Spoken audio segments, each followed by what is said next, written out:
আজকে গোটা খ্রিস্টান বিশ্বের সামনে আপনি আমাদের অপমান করে দিলেন।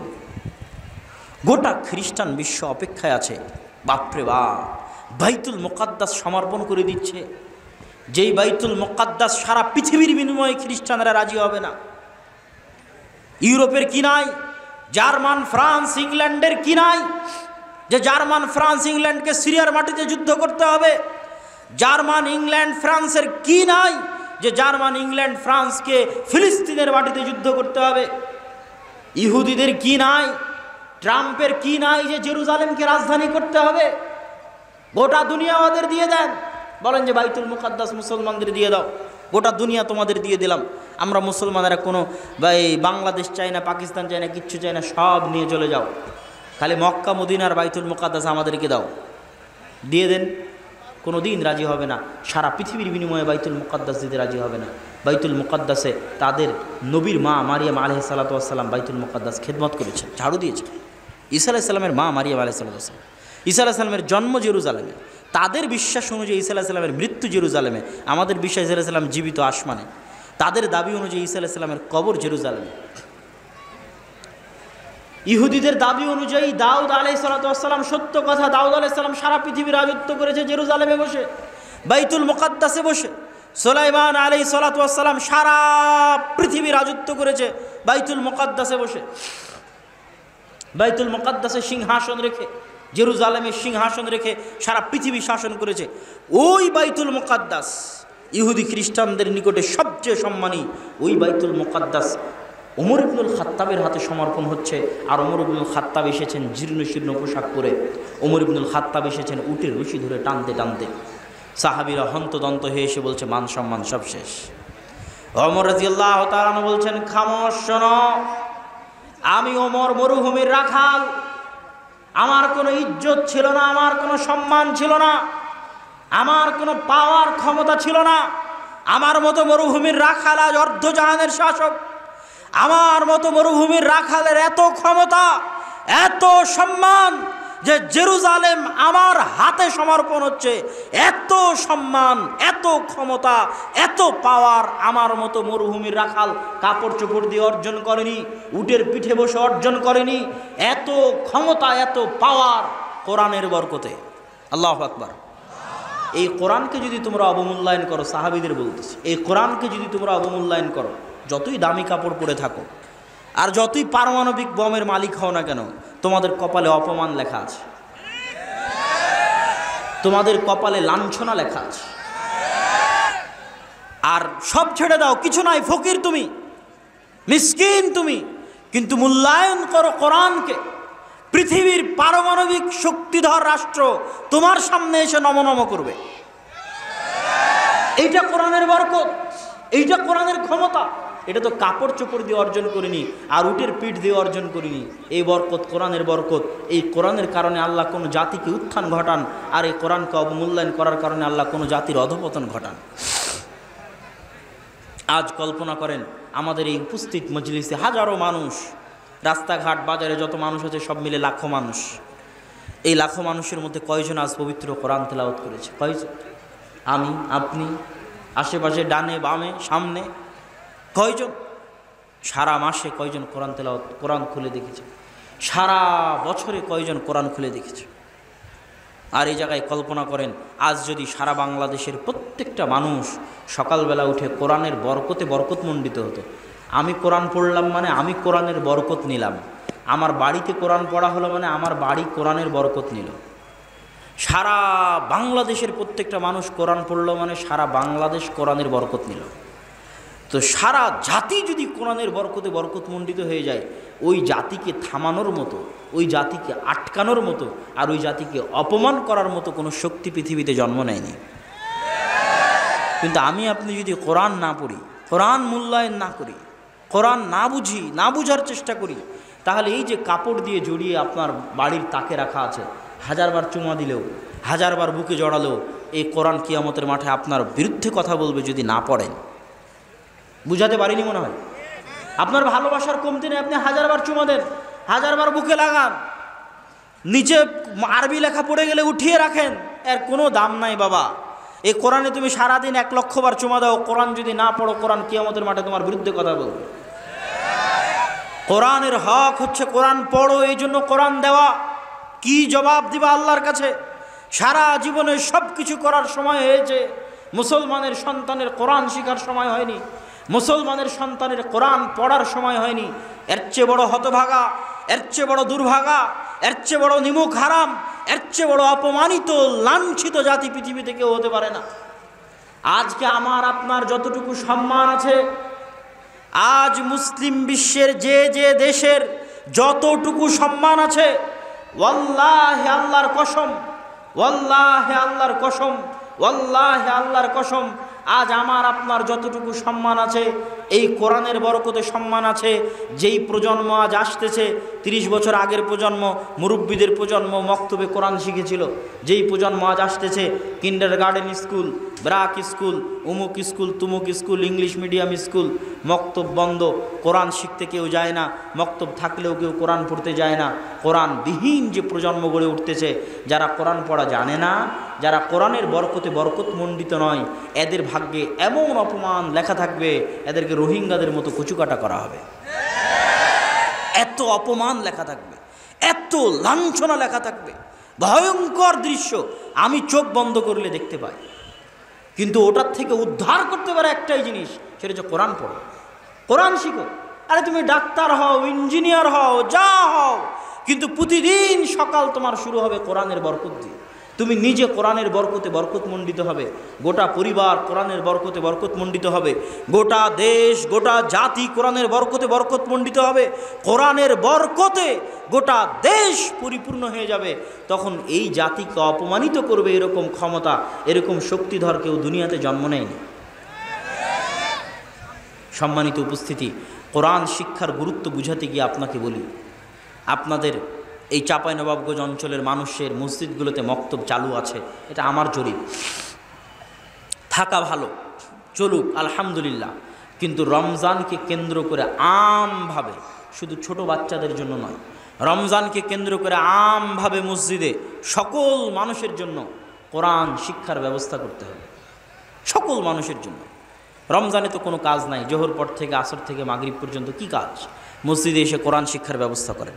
নট অনলি ফর চিলড্রেন, শুধু বাচ্চাদের জন্য মক্তব নয়, সব মুরব্বী, বয়স্ক, 50, 60, যুবক, বৃদ্ধ, আবাল বনিতা, মা বোনেরা বাড়িতে কোরআনের আসর চালু করবে রমজানকে কেন্দ্র করে।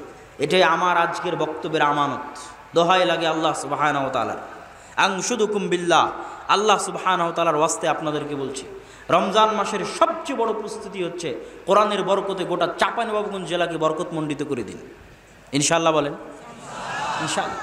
কোরআনের বরকতে নিজের পরিবার, নিজের বাড়ি, নিজের গ্রাম, নিজের পাড়া বরকতমণ্ডিত করে দিন। আল্লাহ আমাদের তৌফিক দিক, আল্লাহুম্মা আমিন। সব বক্তব্যের সব কথা ভুলে গেলে একটা কথা মনে রেখে যাবেন, এখন যে কথাটা বলতেছি, আল্লাহ সুবহানাহু ওয়া তাআলা সাক্ষী, আমার টুটা ফাটা জ্ঞান অনুযায়ী আমি যতটুকু বুঝি, যে কোনো মুফতিকে জিজ্ঞেস করতে পারেন, যে কোনো আলেম শাইখকে জিজ্ঞেস করতে পারেন। ওয়াল্লাহি আল্লাহর কসম, ওয়াল্লাহি আল্লাহর কসম, ওয়াল্লাহি আল্লাহর কসম, আপনার গ্রামের মসজিদে একটা টাইলস লাগিয়ে দিলে আপনার জানে কি হবে? আপনার গ্রামের মসজিদে একটা ফ্যান কিনে দিলে জানে কি হবে? আপনার গ্রামের মসজিদে এসি কিনে দিলে জানে কি হবে? আপনার গ্রামের মসজিদে ছাদ কিনে দিনে জানে কি হবে?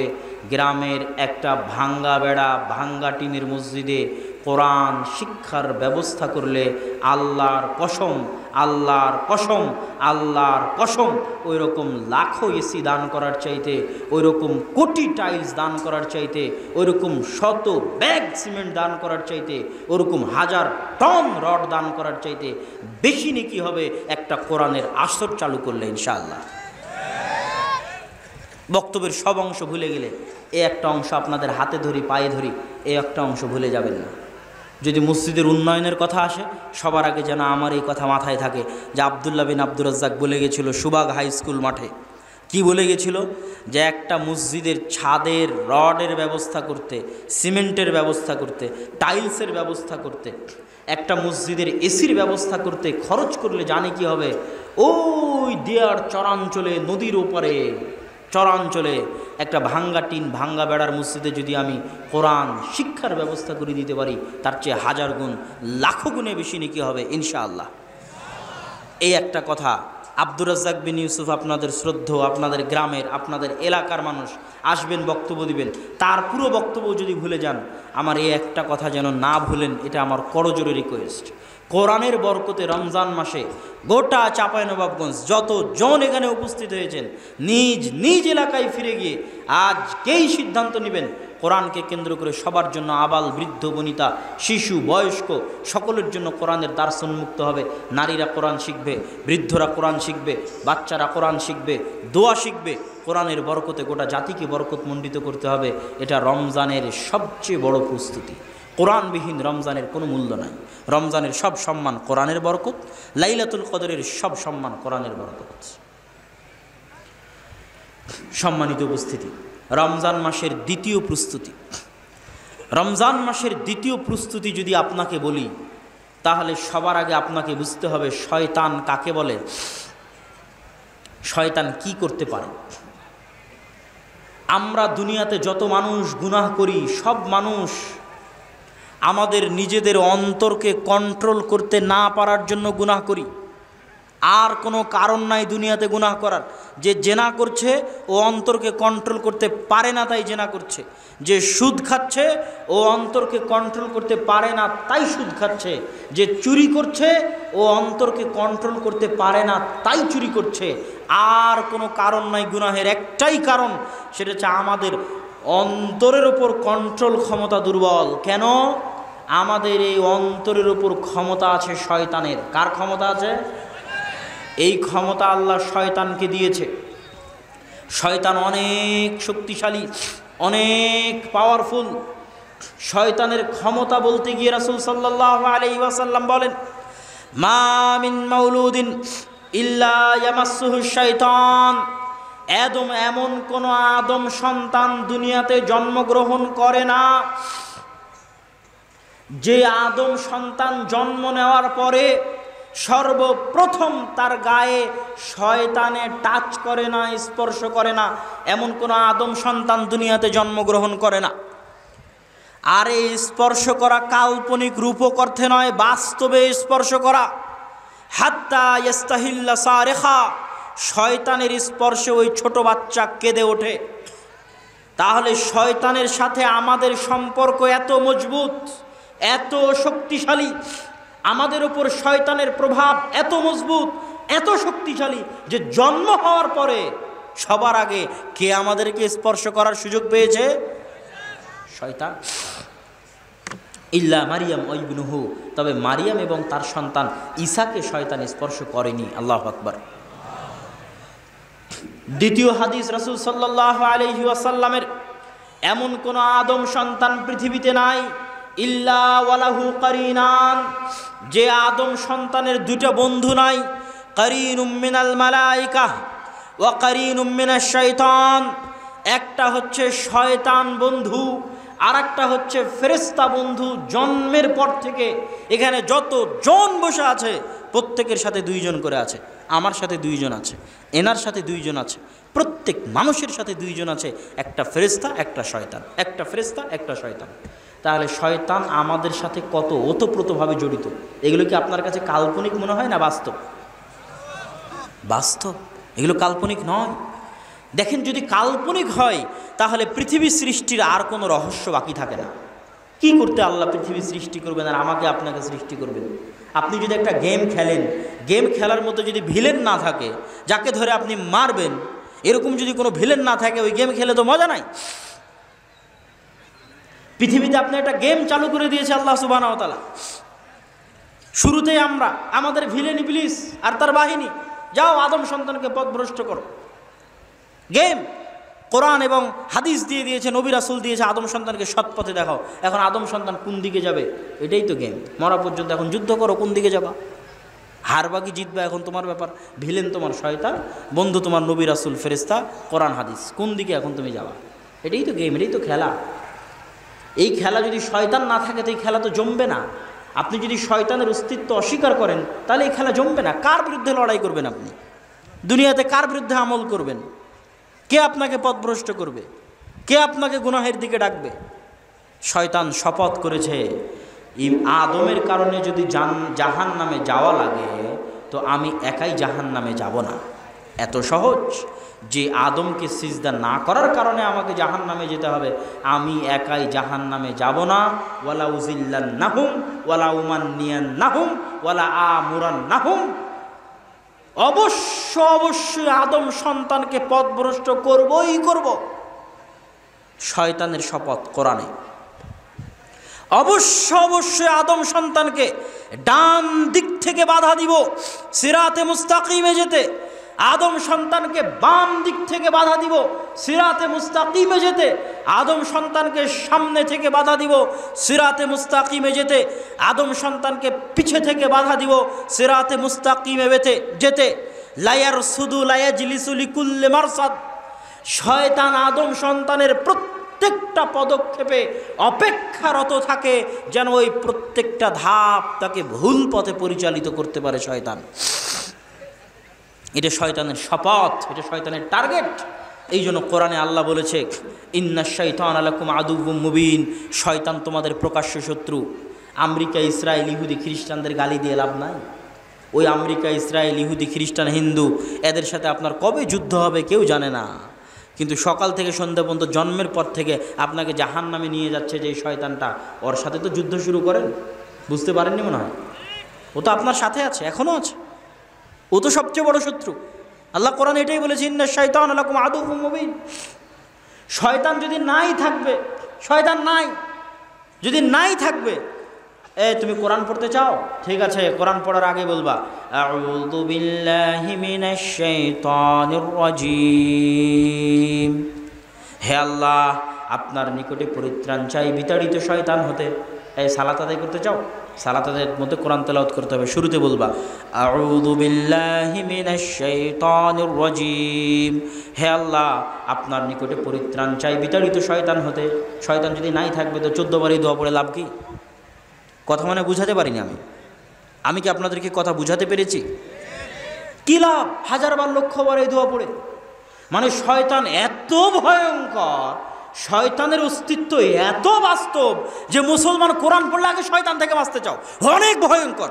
শয়তান থেকে বাঁচার দোয়া পড়ো, বিশাল ভয়ঙ্কর। সালাত আদায় করতে চাও, শয়তান থেকে বাঁচার দোয়া পড়ো, বিশাল ভয়ঙ্কর। এত ভয়ঙ্কর, এত ভয়ঙ্কর যে কোরআন খুললেই শয়তান, হাদিস খুললেই শয়তান, দোয়া পড়লেই শয়তান। রাসূল সাল্লাল্লাহু আলাইহি ওয়াসাল্লাম বলছেন, ইদা দাখালা আহাদুকুম ফি বাইতিহি ওয়ালাম ইয়াযকুর ইসমাল্লাহ, যখন তোমাদের কেউ কোনো বাড়িতে প্রবেশ করে আর বাড়িতে প্রবেশ করার সময় আল্লাহর নাম নিল না। আল্লাহর নাম কি? আসসালাম। সালাম কার নাম? সালাম কার নাম? আল্লাহর নাম। সালাম মানে শান্তি। যখন কেউ বাড়িতে প্রবেশ করে এবং আল্লাহর নাম না নেয়, আসসালামু আলাইকুম না বলে, তখন শয়তান চিৎকার করে বলে, সঙ্গী সাথী এই বাড়ি মাবিতুকুম ওয়া আশাউকুম, এই বাড়ি তোমাদের থাকার জায়গা, এই বাড়ি তোমাদের খাওয়ার জায়গা। তো দেখেন, সালাম দিবেন তো সালামের সাথে শয়তানের সম্পর্ক। হাদিস বলছে প্রত্যেকটা দোয়া, প্রত্যেকটা ইবাদত, সবগুলোর সাথে খালি শয়তানের সম্পর্ক। মানে গোটা ইসলাম খালি আপনাকে বলছে বাপরে বাপরে বাপ, এটা করো শয়তান থেকে বাঁচো, এটা করো শয়তান থেকে বাঁচো, এটা করো শয়তান থেকে বাঁচো, এটা না করলে শয়তান, ওটা না করলে শয়তান, ওটা না করলে শয়তান। গোটা ইসলাম সাজানো আছে শয়তান দিয়ে। আর ওই শয়তানকে আমি আপনি মনে করেছি কাল্পনিক। যদি তোমাদের গোটা দুনিয়াতে এরকম কোনো ক্ষমতাশালী নাই, কিসের রাশিয়ার প্রেসিডেন্ট ভ্লাদিমির পুতিন, কিসের ফ্রাউন, কিসের ইন্দিরা গান্ধী, কে কত ক্ষমতাশালী পৃথিবী থেকে চলে গেছে, কে আছে যে কিয়ামতের মাঠে আল্লাহর সামনে কথা বলতে পারে দাঁড়িয়ে মাথা উঁচু করে? এরকম সাহস কিয়ামতের মাঠে কারো হবে না। ওরা তো বহু দূরের থাক। আল্লাহর প্রিয় বান্দা, আল্লাহর শ্রেষ্ঠ বান্দা, আল্লাহর নিজে হাতে তৈরি করা বান্দা আদম, আল্লাহ যার সাথে কথা বলেছেন সেই বান্দা মুসা, আল্লাহর বন্ধু ইব্রাহিম, আল্লাহ সুবহানাহু ওয়া তাআলা যাকে রূহ পাঠিয়ে বিনা বাপে মুজজা দিয়ে সৃষ্টি করেছেন সেই ঈসা, এত মহান মহান নবী আলাইহিমুস সালাতু ওয়াস সালাম, কেউ কিয়ামতের মাঠে টু শব্দ করার, আল্লাহর দরবারে আল্লাহর সামনে কথা বলার সাহস করবে না। ওই দিন আল্লাহর দাপট, ওই দিন আল্লাহর ক্ষমতা, ওই দিন আল্লাহর প্রভাব, ওই দিন আল্লাহর ভীতি। কিয়ামতের মাঠে কিসের মুমিন, কিসের কাফের, কিসের নবী, কিসের পাপী, যে যত বড় পরহেজগার, যে যত বড় নবী, আর যে যত বড় ক্ষমতাশালী, কেউ কিয়ামতের মাঠে আল্লাহর দাপটের সামনে টু শব্দ করতে পারবে না। ওই দিন আল্লাহ মুহাম্মদ সাল্লাল্লাহু আলাইহি ওয়াসাল্লামকে মাকাম মাহমুদ, কিয়ামতের মাঠের সর্বোচ্চ সম্মান দিবেন। সেই সর্বোচ্চ সম্মান হচ্ছে আদম থেকে নিয়ে কিয়ামত পর্যন্ত লক্ষ লক্ষ কোটি কোটি বনু আদমের সামনে আল্লাহর সাথে কথা বলার একমাত্র অনুমতি পাবে কে? মুহাম্মদ সাল্লাল্লাহু আলাইহি ওয়াসাল্লাম। তার মতো এত শ্রেষ্ঠ নবীকে এত শ্রেষ্ঠ বানালো কে? কিসের কারণে মুহাম্মদ সাল্লাল্লাহু আলাইহি ওয়াসাল্লাম এত শ্রেষ্ঠ? কি সে আসল কারণ, যেই কারণে মুহাম্মদ সাল্লাল্লাহু আলাইহি ওয়াসাল্লাম এত মহান নবী, এত সর্বশ্রেষ্ঠ নবী? সেই কারণ আর কোনো কারণ নয়, মুহাম্মদ সাল্লাল্লাহু আলাইহি ওয়াসাল্লামের উপর যেই কিতাব অবতীর্ণ হয়েছিল, এইটা সেই কোরআন, সেই কিতাবের বরকত। আজ উম্মতে মুহাম্মাদি কিসের জন্য সর্বশ্রেষ্ঠ? উম্মতে মুহাম্মাদের কি আছে? আমার আপনার মতো নাচিজ, নাদান, গুনাহগার, পাপিষ্ঠ আমাদেরকে কিসের জন্য আল্লাহ সুবহানাহু ওয়া তাআলা কুনতুম খায়রা উম্মাতিন উখরিজাত লিন-নাস, তোমরাই সর্বশ্রেষ্ঠ উম্মত। ইহুদিদের চাইতে আমরা কি বেশি করে ফেলেছি? খ্রিস্টানদের চাইতে আমরা কি বেশি করে ফেলেছি? কিসের কারণে আমার মতো পাপী সর্বশ্রেষ্ঠ উম্মত? কিসের কারণে আপনার মতো পাপী, নাচিজ, নাদান সর্বশ্রেষ্ঠ উম্মত? কিসের কারণে? আমাদের বাড়িতে, আমাদের ঘরে কিসের বরকত আছে? কিসের বরকত? উম্মতে মুহাম্মাদির উপর কিসের বরকত আছে? এই কোরআনের বরকতে উম্মতে মুহাম্মাদি সর্বশ্রেষ্ঠ। আল্লাহু আকবার। এতক্ষণ আলোচনার সারমর্ম হচ্ছে রমজানের কোনো শ্রেষ্ঠত্ব নাই কোরআন ছাড়া, লাইলাতুল কদরের কোনো শ্রেষ্ঠত্ব নাই কোরআন ছাড়া, আমার আপনার কোনো শ্রেষ্ঠত্ব নাই কোরআন ছাড়া। রমজান মাসে জন্ম হয়েছে যেই কিতাবের, সেই কিতাবের নাম কি? কোরআন। তাহলে রমজান মাসের সবচেয়ে বড় প্রস্তুতি কি হওয়া উচিত বলেন? রমজান মাসের সবচেয়ে বড় প্রস্তুতি কি হওয়া উচিত? কোরআন। কোরআনবিহীন রমজান কিসের? যেই রমজানের সব শ্রেষ্ঠত্ব, সব ফজিলত, সব মর্যাদা আল্লাহ কোরআনে বর্ণনা করছেন এইভাবে, শাহরু রমাদান আল্লাযী উনজিলা ফীহিল কোরআন। জানো রমজান কোন মাস? রমজানের সব মর্যাদা, সব ফজিলত এই কারণে, আল্লাযী উনজিলা ফীহিল কোরআন, যে রমজান মাসে কোরআন অবতীর্ণ হয়েছে। গোটা রমজান পার হয়ে গেল, চাঁপাইনবাবগঞ্জের কেউ একদিন কোরআন খুলে দেখলো না, আর রমজানের সরিষা সম পরিমাণ দাম নাই, আর রমজানের সিয়াম থাকার চুল পরিমাণ দাম নেই। কিসের রমজান? কোরআন ব্যতীত। রমজানের সম্মানিত কোরআন, রমজানের বরকতিত কোরআন, রমজানের মর্যাদায়িত কোরআন, রমজানের ফজিলতিত কোরআন। অতএব কোরআনবিহীন রমজান প্রকৃত রমজান নয়। তাহলে রমজানের প্রস্তুতির 1 নম্বর অধ্যায় হচ্ছে পবিত্র কোরআন। রমজান মাসে অধ্যয়ন করতেই হবে। দেখেন কোরআন এমন এক ভয়ঙ্কর কিতাব, হুজ্জাতুন লাকা ও হুজ্জাতুন আলাইকা। আল্লাহর রাসূলের হাদিস পড়ছি আপনার সামনে। এই হাদিসের অর্থ কি? আজকে এশার সালাতের পরে যদি আমি আপনি 2 রাকাত সালাত সুন্নাত পড়ে থাকি, নেকি হবে। আর যদি 2 রাকাত সুন্নাত সালাত না পড়ে থাকি, গুনাহ হবে না। ফজরের আগে 2 রাকাত সুন্নাত যদি পড়ে থাকি, নেকি হবে। যদি না পড়ে থাকি, গুনাহ হবে না। তাহলে কোরআন কি এরকম যে কোরআন পড়লে প্রতি হরফে 10 নেকি হবে, আর কোরআন না পড়লে কোনো সমস্যা নাই? আপনার কি মনে হয়? কোরআন খুবই ভয়ঙ্কর কিতাব, খুবই ভয়ানক কিতাব।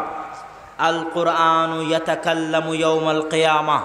কোরআন কিয়ামতের মাঠে কথা বলবে। আপনার কাছে আশ্চর্য লাগতে পারে কোরআন কিভাবে কথা বলবে। আমার প্রশ্নের উত্তর দিবেন, গরু ছাগল কথা বলতে পারে?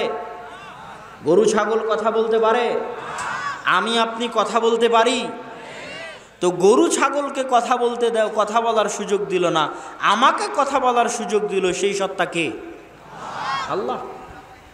আল্লাযী আনতাকাকুম, যে আল্লাহ গরু ছাগলকে কথা বলার সুযোগ দেয়নি, আমার আপনার মতো নাচিজকে কথা বলার শক্তি দিয়েছে, ওই আল্লাহ কি কোরআনকে কথা বলার শক্তি দিতে পারে না?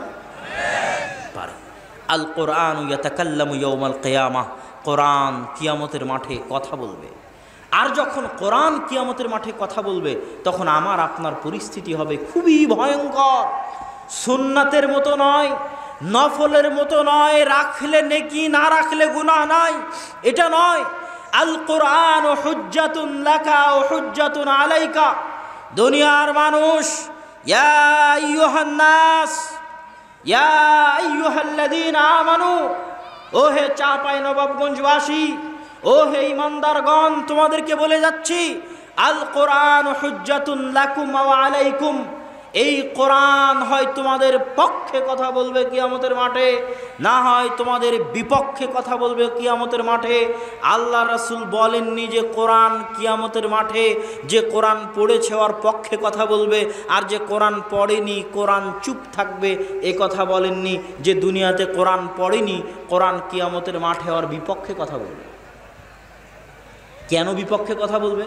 আপনার এসএসসি করার সুযোগ হলো, এইচএসসি করার সুযোগ হলো, নেতার পিছনে মিছিল করার সুযোগ হলো, মিটিং করার সুযোগ হলো, হরতাল মারামারি গণ্ডগোল করার সুযোগ হলো, রাজনীতি করার সুযোগ হলো, ব্যবসা করার সুযোগ হলো, বিয়ে শাদী করার সুযোগ হলো, সন্তান সন্ততির বিয়ে শাদী দেওয়ার সুযোগ হলো, নাতি পুতিনকে নিয়ে কোলে থাকার সুযোগ হলো, গোটা জীবন পার করে দিলেন, সব কিছুর সুযোগ হলো। কিন্তু এই শ্রেষ্ঠ কিতাব আপনার বাড়িতে কাপড় জড়ানো অবস্থায় পড়েই থেকে গেল, একে পড়ার কোনো দিন সুযোগ হলো না, আর আপনি কিয়ামতের মাঠে পার পেয়ে যাবেন? আপনি কি বলেন? নেয়ামত যত বড়, বিপদ তত বড়। কোরআনের মতো এত বড় নেয়ামত দিয়েছে আল্লাহ, বিপদ তত বড়। আল্লাহ কোরআনের মতো বড় নেয়ামত না দিত নাই, কথা শেষ। কিন্তু কোরআনের মতো বড় নিয়ামত যে আপনার বাড়িতে, কোরআনের মতো বড় নিয়ামতের উম্মত যে আপনি, তো কোরআন নিয়ে বসে আছেন বাড়িতে, কোরআন পড়বেন না, মহা পরীক্ষা, মহা বিপদ। এই কোরআন কিয়ামতের মাঠে আপনার বিরুদ্ধে কথা বলে আপনাকে জাহান্নামে নিয়ে চলে যাবে। আল কোরআন যদি আপনার পক্ষে কথা বলে, আল কোরআন ওয়াস সাওমু ইউশাফাআন ইয়াউমাল কিয়ামাহ, কোরআন এবং সিয়াম বা রোজা কিয়ামতের মাঠে কথা বলবে, সাক্ষ্য দিবে। আল্লাহ ক্ষমতা দিবেন কোরআন এবং সাওমকে কথা বলার, যে আল্লাহ মানুষকে কথা বলার ক্ষমতা দিয়েছেন। আল্লাহ যদি মানুষকে কথা বলার ক্ষমতা দিতে পারেন, তো ওই আল্লাহ কোরআনকেও কথা বলার ক্ষমতা 100 বার দিতে পারেন। যে আল্লাহ মানুষকে কথা বলার ক্ষমতা দিয়েছেন, ওই আল্লাহ সাওমকে কথা বলার ক্ষমতা 1000 বার, লক্ষ বার দিতে পারেন। কিয়ামতের মাঠে আল্লাহ কোরআনকে, সিয়ামকে কথা বলার সুযোগ দিবেন। এরা যদি আপনার পক্ষে কথা বলে, এইভাবে পক্ষে কথা বলবে, আল্লাহ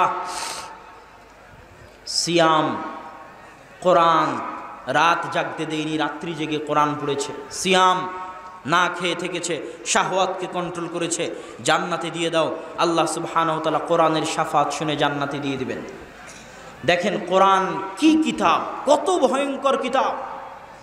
এই কোরআনের পাওয়ার, এই কোরআনের বরকত, এই কোরআনের ক্ষমতা, কোরআনকে মূল্য দেওয়ার আর মূল্য না দেওয়ার ক্ষমতা এত বেশি। ওমর ইবনুল খাত্তাব রাদিয়াল্লাহু তাআলা আনহু, অর্ধজাহানের শাসক, অর্ধ পৃথিবীর খলিফা, তাকে চিঠি লিখেছে জেরুজালেম থেকে তার সাহাবীরা, যে আমরা জেরুজালেম ঘেরাও করে রেখেছি, জেরুজালেম বিজয় করার জন্য আপনাকে আসতে হবে। বাইতুল মুকাদ্দাসের চাবি পাদ্রী খলিফাতুল মুসলিমিন ছাড়া কারো হাতে দিবে না। ওমর রাদিয়াল্লাহু তাআলা বললেন, আনা আতি, আমি আসছি। আমি আসছি বলে উনি এই যে রওনা দিলেন, জীর্ণ শীর্ণ কাপড় পরে, টুটা ফাটা তালি দেওয়া কাপড় পরে, রাখালকে উটের পিঠে রেখে নিজে রশি ধরে টানছেন। এই মুহূর্তে উনি ওল্ড জেরুজালেম, পুরাতন জেরুজালেম শহরের প্রবেশ মুখে। হাজার হাজার, লক্ষ লক্ষ খ্রিস্টান পাদ্রী অপেক্ষায় আছে, আসবে অর্ধজাহানের শাসক। 4000 সাহাবী অপেক্ষায় আছে, আসবেন আমিরুল মুমিনিন। ওমর রাদিয়াল্লাহু তাআলা আনহু যখন ঢুকছেন, জীর্ণ শীর্ণ পোশাকে, রাখালকে উটের পিঠে বসিয়ে নিজে রশি ধরে টেনে, তখন হন্তদন্ত হয়ে সাহাবীরা ছুটে এসে ওমর রাদিয়াল্লাহু তাআলা আনহুকে বলছেন, আমিরুল মুমিনিন, কেউ ইযা আকালা আহাদুকুম ওয়া লাম ইয়াযকুর ইসমাল্লাহ, যদি তোমাদের কেউ খায় বিসমিল্লাহ না বলে, ইয়াকুল মাআহু শায়তান, ওরা শুধু শয়তান খায়।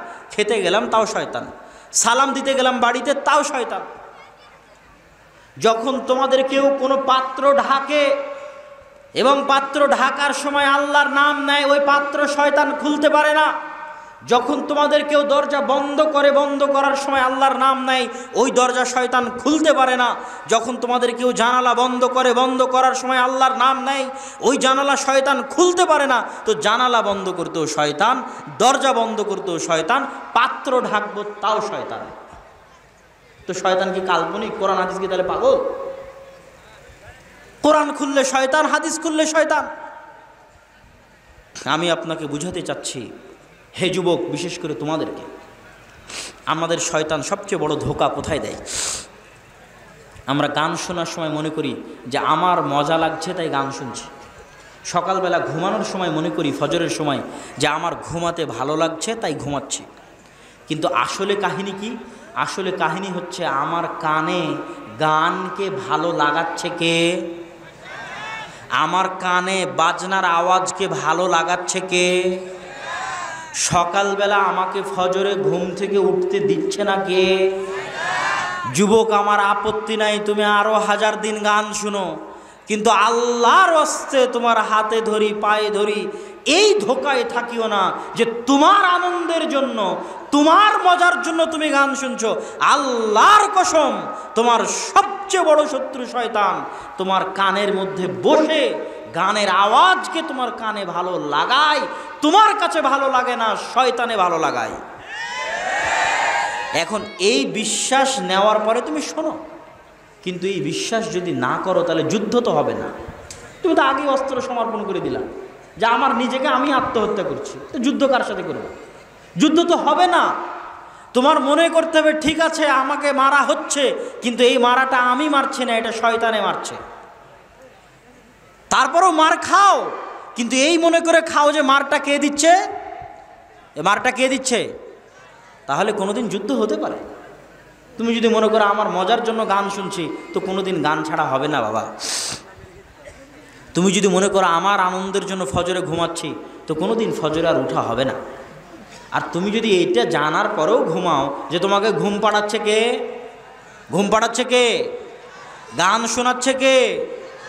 তাহলে অন্তত কোনোদিন যুদ্ধ হওয়ার সম্ভাবনা আছে, কোনো না কোনো দিন যুদ্ধ হওয়ার সম্ভাবনা আছে। বাপরে বাপ, এই বেয়াদব শয়তান আমাকে এতগুলো গুনাহ করিয়ে নিল, অন্তত কোনো না কোনো দিন যুদ্ধ হওয়ার সম্ভাবনা আছে। আর যদি মনে করো তোমার আনন্দ, তোমার মজা, যুদ্ধ শেষ, অস্ত্র সমর্পণ হয়ে গেছে। ইবনুল কাইয়িম রাহিমাহুল্লাহ বলছেন, যে ব্যক্তির কান গানের আওয়াজ শুনতে অভ্যস্ত হয়ে গেছে, শয়তানের দাসত্ব গোলামি করতে করতে করতে করতে গানের আওয়াজ শুনতে অভ্যস্ত হয়ে গেছে, মৃত্যুর পূর্ব মুহূর্তে ওর কানে যদি কালেমা লা ইলাহা ইল্লাল্লাহ পড়া হয়, তো কালেমার আওয়াজ ওর কানে ঘৃণা লাগে। নাউজুবিল্লাহ, কত ভয়ঙ্কর কথা। যার কান গানের আওয়াজ শুনতে অভ্যস্ত হয়ে গেছে, ওই কানের কাছে মৃত্যুর পূর্বে যদি কালেমা পড়া হয়, তো ওই কানে ঘৃণা করে কালেমার আওয়াজকে, কালেমা পড়ার ভাগ্য হয় না। অতএব কানকে অভ্যস্ত বানিও না, দাস বানিও না, গোলাম বানিও না গান বাজনার। না হলে এই কান কালেমাকে অস্বীকার করে বসবে। তোমার মৃত্যুর সময়, তোমার বিপদের সময় অস্বীকার করে বসবে কালেমাকে। অতএব গান বাজনার দাস এবং গোলাম বানিও না কানকে। সম্মানিত উপস্থিতি, শয়তানের কথা বলছিলাম যে শয়তানের থিওরিটা কি ইসলামে, শয়তানের থিমটা কি ইসলামে। শয়তানে ইসলামের থিম যত আমি স্পষ্ট করতে পারবো, তত মানুষ বেশি হেদায়েতের রাস্তায় আসতে পারবে। প্রত্যেকটা ইবাদত শয়তানের খপ্পর থেকে বাঁচানোর জন্য। আপনাকে আজকে দুটো ইবাদত বুঝিয়ে যাই, দুটো ইবাদত কিভাবে আপনাকে শয়তান থেকে বাঁচাবে। একটা সালাত, একটা সিয়াম। দুটো ইবাদত দেওয়াই হয়েছে যেন মানুষ শয়তানের দাসত্ব থেকে বের হয়ে আসতে পারে। এই জন্যই সালাত আর সিয়াম দেওয়া, আর কোনো কারণ নাই। এই দুটো আপনাকে ব্যাখ্যা আমি দিব যে কিভাবে সালাত আর সিয়াম দেওয়া হলো, সালাত আর সিয়াম দেওয়াই হলো শয়তান থেকে বাঁচার জন্য, যেন আমি আপনি শয়তানের সাথে যুদ্ধ করতে পারি। এই জন্য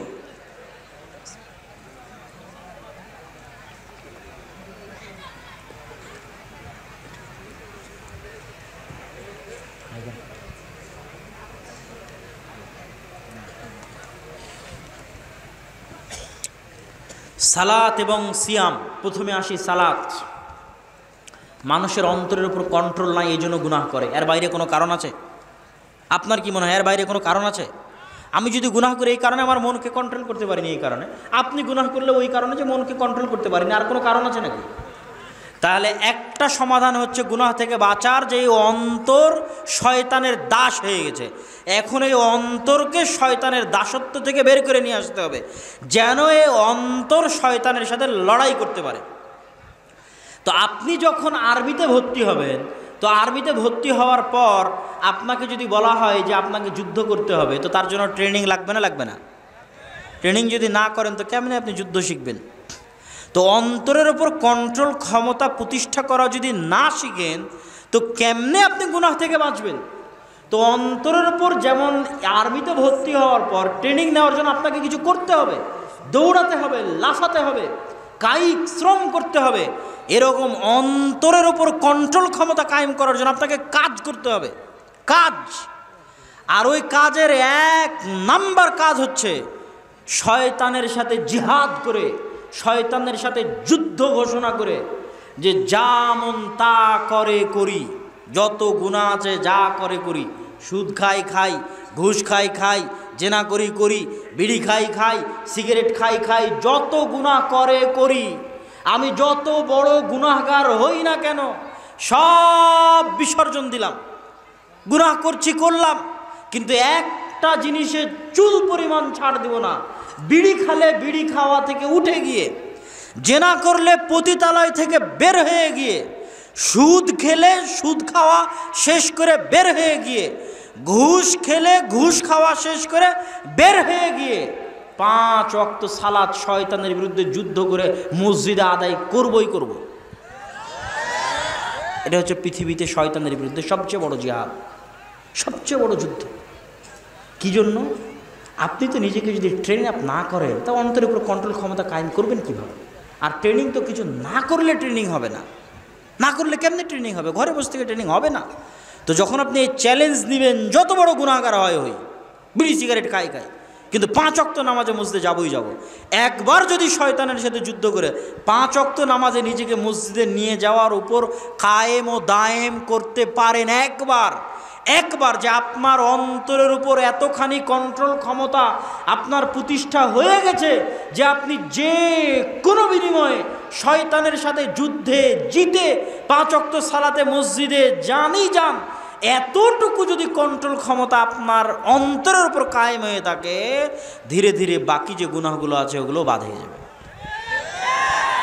আর মানুষ জিজ্ঞেস করে, অমুক নামাজি নামাজ আদায় করার পরে তো গুনাহ করে, ওই নামাজি 5 ওয়াক্ত সালাতে মসজিদে যায় না। আমার চ্যালেঞ্জ থাকলো আপনি পরীক্ষা করবেন, যে কোনো নামাজির বিরুদ্ধে আপনি অভিযোগ করবেন যে এই নামাজি তো কিসের নামাজি, তো গুনাহের কাজ করে। চ্যালেঞ্জ থাকলো আজকে লিখে নিয়ে যাবেন, ওই নামাজির টানা প্রতিদিন 1 ওয়াক্ত মিস না দিয়ে, জরুরি কোনো প্রয়োজন ছাড়া, অ্যাক্সিডেন্ট মৃত্যু ছাড়া, কোনো জরুরি প্রয়োজন ছাড়া 1 ওয়াক্ত সালাত মসজিদে মিস দেয় না, এরকম নামাজি নয়। কেন? এটা হচ্ছে পৃথিবীর সবচেয়ে বড় জিহাদ, শয়তানের বিরুদ্ধে সবচেয়ে বড় যুদ্ধ। তাহলে সালাত দেওয়া হয়েছে কি থেকে বাঁচতে বলেন তো? কি থেকে বাঁচার জন্য সালাত দেওয়া হয়েছে? শয়তান থেকে বাঁচতে। দলিল কি খালি যুক্তি? জি না, খালি যুক্তি নয়, হাদিস থেকে আপনাকে দলিল দিই। রাসূল সাল্লাল্লাহু আলাইহি ওয়াসাল্লাম বলছেন, মা মিন কারিয়াতিন, এমন কোনো গ্রাম, এমন কোনো জঙ্গল, এমন কোনো মরুভূমি, এমন কোনো সমুদ্র যেখানে মাত্র 2 বা তার চেয়ে বেশি মুসলমান বাস করে। মাত্র কয়জন মুসলমান? মাত্র 2টা মুসলমান বাস করে। ইংল্যান্ডের কোন এক খ্রিস্টান নগরীতে 2টা মুসলমান বাস করে? কোন আফ্রিকার জঙ্গলে 3টা মুসলমান বাস করে? কোন সমুদ্রের জাহাজের মধ্যে মাত্র 3টা মুসলমান আছে? রাসূল সাল্লাল্লাহু আলাইহি ওয়াসাল্লাম বলছেন, যদি ওই 2টা মুসলমান আজান দিয়ে, একামত দিয়ে 5 ওয়াক্ত সালাতের জামাত কায়েম না করে, ইল্লাস্তাহওয়াদা আলাইহিমুশ শয়তান, এরা সবগুলো একদিন না একদিন শয়তানের গোলাম হয়ে যাবে। এরা কেউ নিজের ঈমান আমল টিকাতে পারবে না, কেউ না, এরা সব শয়তানের গোলাম হয়ে যাবে। যেমন ভাবে পালবিহীন ভেড়াকে নেকড়ে বাঘে খেয়ে ফেলে, এই রকম জামাত বিচ্ছিন্ন, 5 ওয়াক্ত সালাতের জামাতে উপস্থিত হয় না, এই রকম মুসলমান শয়তানের গোলাম, শয়তানের দাস, ওর অন্তর শয়তানের দাসত্ব বরণ করবেই করবে। কেন? যুদ্ধে হেরে গেছে, প্রথম যুদ্ধে হেরে গেছে শয়তানের বিরুদ্ধে। আমি তো বলিনি আপনাকে সব গুনাহ ছেড়ে দিতে হবে। যারা ডানে এবং বামে দাঁড়িয়ে আছেন তাদেরকে অনুগ্রহ করব, পিছে অনেক জায়গা খালি আছে, আপনারা পিছন থেকে দেখতে পাবেন। যদি পিছনে বসেন মাঠটা দেখতে সুন্দর লাগবে। আপনাদের শ্রদ্ধেয় শায়েখ আসার আগে আগে আমরা চাই যে মাঠের পরিবেশ আরেকটু সুন্দর হয়ে যায়। অতএব আশেপাশে দাঁড়িয়ে না থেকে আপনারা পিছনে গিয়ে বসেন। বারায়ে মেহেরবানি, বারায়ে কারাম, কোরআন এবং হাদিসের এই বরকতের মাজলিসের আদব রক্ষা করুন। স্বেচ্ছাসেবক ভাইদের দৃষ্টি আকর্ষণ করছি, তোমরাও একটু দায়িত্ব পালন করো। তবে আলোচনা করছিলাম সালাত কিভাবে, সালাত দেওয়াই হলো কিভাবে আপনাকে শয়তানের খপ্পর থেকে বাঁচাতে।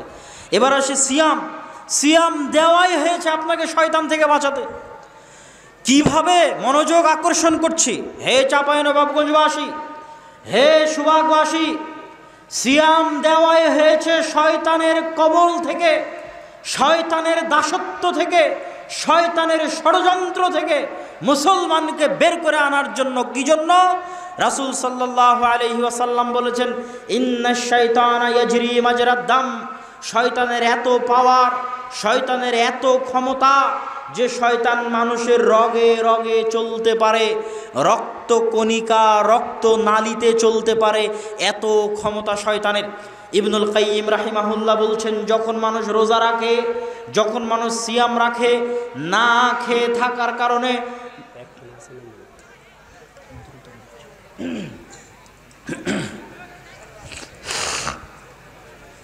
না খেয়ে থাকার কারণে মানুষের রক্ত কণিকা সংকীর্ণ হয়ে যায়।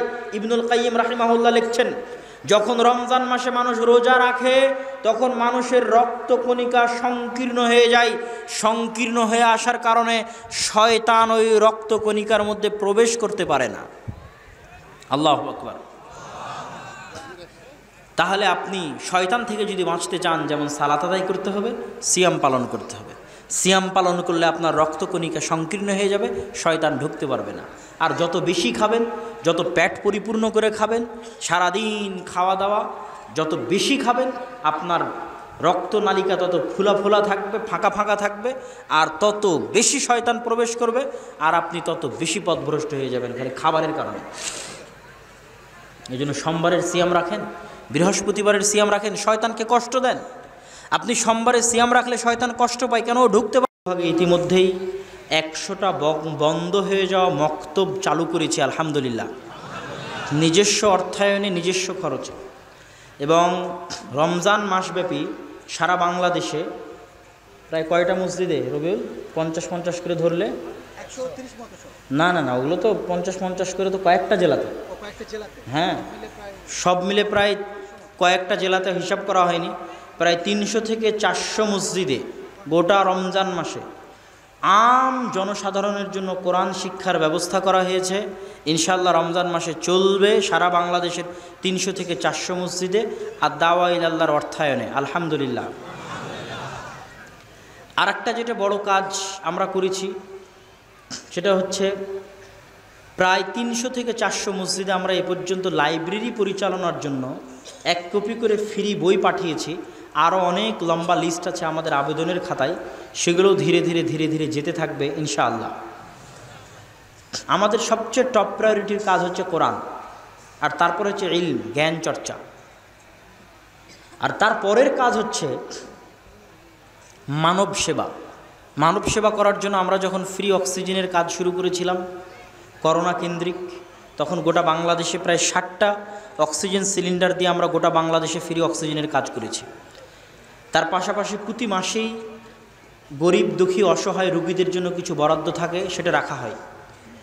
পাশাপাশি ফ্রি অ্যাম্বুলেন্স সার্ভিস দেওয়ার আমরা চেষ্টা করি, ফ্রি ব্লাড ডোনেশন ক্যাম্পিং থাকে, ফ্রিতে রক্তদান সংস্থা, মানুষকে রক্ত দেওয়া, সেবামূলক যত কার্যক্রম করা যায় ধীরে ধীরে এটা আমরা আরও বাড়াবো। তো দাওয়া ইলাল্লাহ সারা দেশব্যাপী যে দাওয়াতি কাজ করতেছে, সেই দাওয়াতি কাজের জালসা প্রোগ্রামের দিক থেকে এটা একটা প্রথম জালসা এবং প্রোগ্রাম, এবং এখান থেকে উদ্বৃত্ত যদি কোনো অর্থ থাকে সেটাও দাওয়া ইলাল্লাহর ফান্ডে দাওয়াতি কাজের জন্য ব্যয় করা হবে।